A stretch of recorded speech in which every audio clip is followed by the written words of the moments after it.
Hello guys, andito ako ngayon sa Daiso. At dito guys, pinapayagan nila yung camera. Laki ng Daiso dito guys, sari-saring laman. Merong laruan, meron ding apparels. Lahat na yata ng gamit sa bahay, makikita mo dito. Meron din silang sewing goods. Ayan yung mga sinulid, mga panahi. Ayan, sari-sari. Dito naman yung mga tela. Ayan, di ba? Lahat yan, 100 yen lang. Ito naman yung mga pang decoration sa mga party-party. Ito mga lalagyan ng mga damit o kahit anong pwede mong ilagay sa loob ng bahay. Ito naman yung mga box. Mga pang sabit-sabit sa bahay. Sabitan ng mga damit, sabitan ng mga pang anik-anik. Ito yung mga pang patch sa dingding. No, may mga sira-sira yung dingding. Ito yung gagamitin mong pang patch. Pili ka lang ng kulay na kaparehas ng dingding mo. Or kahit ng floor. Pwede mo siyang ipang patch. Magamit sa kotse. Mga tools. Pang karpintero, pang kumpuni. Ayan, nandito rin. Ang dami rin. Pang gardening items. Mahilig kasi mga Japanese mag-garden. Kaya meron din yan dito. Ay naman mga cleaning goods. Lahat ng cleaning goods nandito. Yan.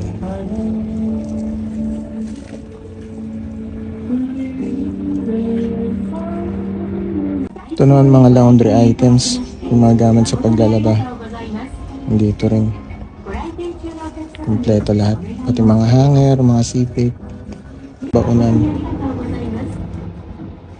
mga bento box. Ito naman yung unan. Nakalagay living goods. Ito naman yung mga unan, mga gamit sa bahay, sa kwarto. Yan, nandiyan. Mga gamit sa kusina. Yan, marami rin dito. Iba't ibang klase. Walang mga kawali, sandok.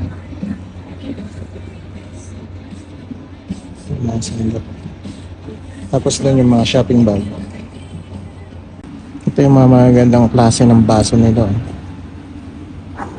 Pati mga plato, mga platito, mga tasa ng mga ceramics. Sari-sari rin meron. Ito lahat kulay puti. Mga ceramic plate. Baso. Ang ganda ng style, iba't ibang klase.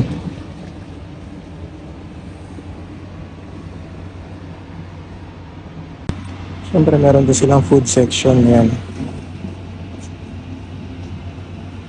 Meron ditong mga ramen, mga chichirya, mga pangsangkap sa panluluto. Yan, lahat nandito rin.